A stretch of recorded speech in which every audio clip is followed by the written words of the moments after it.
میری چھاتی سے اترنے کا کوئی ارادہ نہیں۔ میری آنکھیں کھلی ہوئی تھی، سانپ کی ویسے ہی کھلی رہتی ہیں۔ ہم دونوں براہ راست ایک دوسرے کی آنکھوں میں جھانک رہے تھے۔ میں نے اپنے پورے جسم کو ساکت و جامد کر رکھا تھا۔ اگر آپ پر ایسا وقت آن پڑے تو آپ کو اندازہ ہوگا کہ ایسے وقت میں انسان کا پورا جسم معاف ہو کر رہ جاتا ہے، وہ کچھ بھی کرنے کے قابل نہیں رہتا۔ ایسے کڑے وقت میں اپنے آپ کو سنبھالنا ہی کمال کی بات ہے۔ اگر ہم ایسا نہ کر پائیں تو پھر موت یقینی طور پر ہمارا مقدر ہوتی ہے۔ میں نے اپنے خیالات کی بھٹکتی روح کو قابو میں لا کر اس نہج پر ڈال دیا جہاں کسی نتیجے پر پہنچ کر اس افتاد سے چھٹکارے کا کوئی حل تلاش کیا جا سکے۔ ایک مجبوری یہ بھی تھی کہ میں اپنی گردن بھی نہیں گھما سکتا تھا، اس کی وجہ سے بھی سانپ مشتعل ہو سکتا تھا۔ میں چاہتا تھا کہ ایک بار مجھے پورے کمرے کا جائزہ لینے کا موقع مل جائے، جس سے شاید کوئی ایسی چیز میری نظر میں آ جائے جس کو میں استعمال میں لا سکوں، اور اگر ایسا نہ بھی ہو تو کم از کم اسے دیکھ کر کوئی مناسب آئیڈیا ہی سوچ سکوں۔ گردن گھمانا ممکن نہیں تھا، سو میں اپنے چشم تصور کو استعمال میں لے آیا۔ چشم تصور میں میں نے کمرے کی ایک ایک چیز پر نہایت باریک بینی سے نظر ڈالی۔ جب پورے کمرے کا جائزہ لے چکا تو ایک جگہ جا کر میری نظر ٹھہر گئی۔ وہ جگہ تھی آتش دان، جو کہ میرے قریب ہی تھا۔ زیادہ اہمیت آتش دان کی نہیں بلکہ آتش دان کی راکھ کریدنے والی سلاخ کی تھی۔ 3 فٹ لمبے کا وہ لوہے کا راڈ میرے اور آتش دان کے درمیان پڑا تھا، جس تک آسانی سے میرا ہاتھ پہنچ سکتا تھا، اور میں قسمت آزمائی کی یہ کوشش ہر حال میں کر لینا چاہتا تھا۔ اس وقت سانپ کے منہ سے ایک زبردست قسم کی پھنکار نکلی۔ مجھے یوں لگا جیسے میری روح قفس عنصری سے پرواز کرتے کرتے رہ گئی ہو۔ مجھے جو بھی کرنا تھا وہ ایک دم ہی کرنا تھا، اور اس میں غلطی کی ذرا سی بھی گنجائش نہیں تھی۔ ٹائمنگ اور تیزی میں ذرا سی چوک مجھے موت کے منہ تک پہنچا سکتی تھی۔ میں نے گردن گھمائے بغیر اپنی آنکھوں کو گھمایا۔ میری نظریں لوہے کی سلاخ پر پہنچ رہی تھی، اور میرا ہاتھ بھی وہاں تک پہنچ سکتا تھا، گویا راڈ میری دسترس میں تھا۔ میں نے آخری بار خدا کو یاد کیا اور اپنے سابقہ گناہوں کی معافی مانگی۔ آئندہ کے گناہوں سے تائب ہوا، کلمہ شہادت پڑھا اور تیزی سے اپنا دایاں ہاتھ راڈ تک پہنچا دیا۔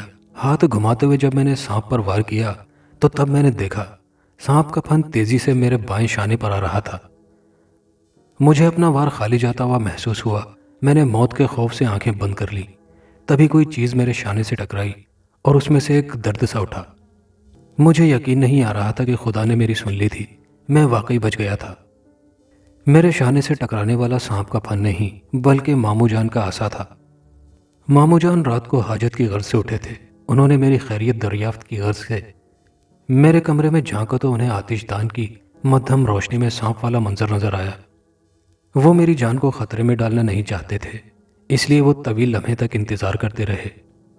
انہوں نے امی کو تو البتہ نہ جگایا، بلکہ خود لٹھ سنبھال کر دروازے کی اوٹ میں کھڑے ہو گئے اور مناسب موقع کا انتظار کرنے لگے۔ جب میں سلاخ سے سانپ پر وار کرنے لگا تو تب ماموں کو پوری طرح خطرے کا احساس ہو گیا اور وہ فوراً موقع پر پہنچ گئے۔ اگر انہیں ذرا بھی دیر ہو جاتی تو وہ سانپ یقیناً اب تک مجھے ڈس چکا ہوتا۔ سانپ نے میرے بائیں شانے پر حملہ کیا تھا اور ماموں نے اسے روکنے کے لیے مدافعتی حملہ کیا تھا۔ جب میں نے آنکھیں بند کر لی تھی تب ماموں کا لٹھ میرے شانے پر لگا تھا، جس سے میرے شانے میں درد اٹھا تھا۔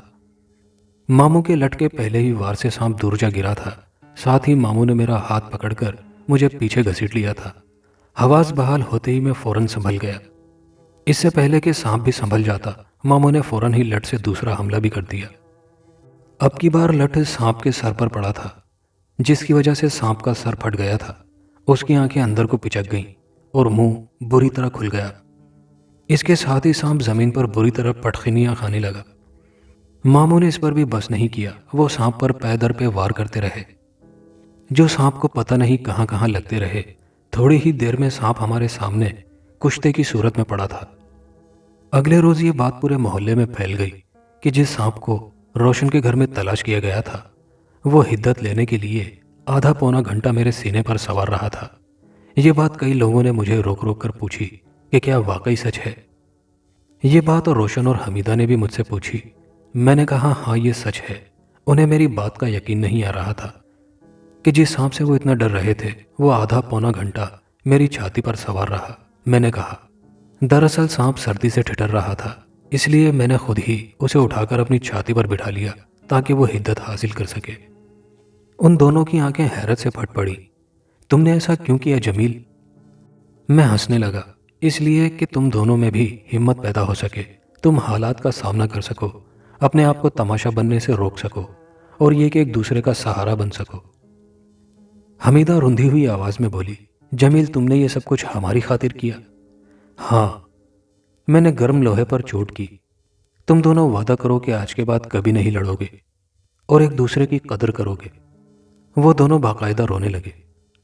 آج کے بعد ہم دونوں کبھی نہیں لڑیں گے، ہم تم سے یہ وعدہ کرتے ہیں۔ میں یہ جملہ سن کر انہیں دروازے میں کھڑے روتا چھوڑ کر بازار کی طرف چل پڑا۔ رات کو سانپ کے آدھا پونا گھنٹہ میری چھاتی پر بیٹھنے سے جو وہاں پر بوجھ پڑا تھا وہ اب سرکتا ہوا محسوس ہو رہا تھا۔ شاید کہ میری مذکورہ باتوں سے وہ دونوں آپس میں لڑنا چھوڑ دیں اور ایک دوسرے کی عزت کرنے لگے۔ دوستو، کہانی اچھی لگی ہو تو ویڈیو کو لائک شیئر ضرور کیجیے گا، اور اگر آپ چینل پر نئے ہیں تو ہمارے چینل کو سبسکرائب کر لیجیے گا۔ شکریہ۔